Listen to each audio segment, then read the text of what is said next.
අපි මේ වන විට හතරවෙනි ලෙවල් එකේ ස්ටෙප් දෙකක් අපි කම්ප්ලීට් කරලා තියෙනවා. ඉතින් අද අපට තියෙන්නේ හතරේ තුන්වෙනි ස්ටෙප් එක සම්පූර්ණ කරන්න. ඉතින් ඔබ අද වීඩියෝ එකට අලුත් කෙනෙක් නම් මීට පෙර වීඩියෝ සියල්ල නරඹලා අනිකුත් ලෙවල් කම්ප්ලීට් කරලා මේ වීඩියෝ එකට ඇවිත් මේ ඇක්ටිවිටි ටික කරන්න. ඒ වගේම ඔබ රෙජිස්ටර් නොවුණු කෙනෙක් නම් ඩිස්ක්‍රිප්ෂන් එකේ තියෙන ආකාරයට ඔබ ඒ අදාළ ලින්ක් වලින් ගිහින් රෙජිස්ටර් වෙලා පෙර ලෙවල් කම්ප්ලීට් කරලා මෙම ලෙවල් එක කම්ප්ලීට් කරන්න එන්න පුළුවන්. ඔබ පිළිවෙලට ආපු කෙනෙක් නම් අද මෙතන සිට මේ ලෙවල් එක හතරේ තුන්වෙනි ලෙවල් එක ඔබට අද සම්පූර්ණ කරන්න පුළුවන් හැකියාව තියෙනවා. ඉතින් අපි යමු බලන්න මේ ලෙවල් එක කොහොමද අපට සම්පූර්ණ කරන්න තියෙන්නේ කියලා. මෙතනට සුපුරුදු පරිදි ඔබ පැමිණි පසු ලෙක්චර් ගේ වීඩියෝ එක තියෙනවා, ලෙක්චර් වීඩියෝ එක තියෙනවා. වීඩියෝ එක ඉවර වෙනකම්ම බලන්න. විනාඩි 8යි තප්පර 2ක ලෙක්චර් වීඩියෝ එකක් තියෙන්නේ. ඉතින් ස්ක්‍රිප්ට් එකත් ඒ ආකාරයෙන්ම සිංහල, දෙමළ සහ ඉංග්‍රීසි භාෂා තුනෙන්ම ස්ක්‍රිප්ට් එක ලියලා තියෙනවා. ඉතින් ඒ අධ්‍යයනය කිරීම තුලින් ඔබට ඔබේ දැනුම පුළුල් කර ගැනීමේ හැකියාව පවතිනවා. ඉතින් ලෙක්චර් වීඩියෝ එක සම්පූර්ණයෙන් ඔබ අධ්‍යයනය කරලා ඔබ ඊළඟ ස්ටෙප් එකට යන්න ලෙක්චර් නෝට් එක තියෙනවා. ඉතින් මේ ලෙක්චර් නෝට් එකෙත් ඔබ හොඳින් අධ්‍යයනය කරන්න.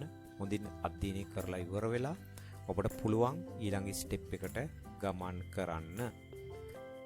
ඊට පස්සේ ඔබට තියෙන්නේ ක්විස් ස්ටෙප් එක. ඉතින් මෙතෙන්දී ඔබට මේ ක්විස් සම්පූර්ණයෙන්ම මෙතන පිළිතුරු කීපයක් තියෙන්න පුළුවන්.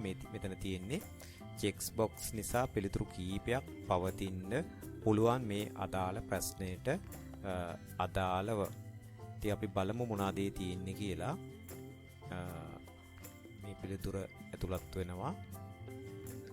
ඒ වගේම මෙන්න මේ කියන පිළිතුරත් මෙතනට අදාළ වෙනවා. ඉතින් මේ හොඳින් ඔබ අධ්‍යයනය කරලා පිළිතුරු සපයන්න. එතකොට තමයි ඔබට නියම අවබෝධයක් ලබා ගැනීමට හැකි වෙන්නේ. තව ප්‍රශ්නයක් තියෙනවා. ඉතින් මෙතනට false කියන උත්තරේ තමයි එන්නේ. ඊළඟ ප්‍රශ්නෙට ඔබට යන්න පුළුවන්. නිවැරදි පිළිතුරු විදිහට මේ විදිහට සිලෙක්ට් කරන්න. ඔබ නියත වශයෙන්ම ලෙක්චර් නෝට් එක, ලෙක්චර් වීඩියෝ එක සම්පූර්ණයෙන්ම අධ්‍යයනය කරොත් මේ පිළිතුරු සඳහා මේවට පිළිතුරු සපයන්න ඉතාමත් ලේසියෙන් ඔබට පුළුවන් හැකියාව පවතිනවා. ඉතින් ඊට පස්සේ ඔබ ඊළඟට යන්න ඕන ඊළඟ ස්ටෙප් එකට. මෙතන Python coding ස්ටෙප් එක.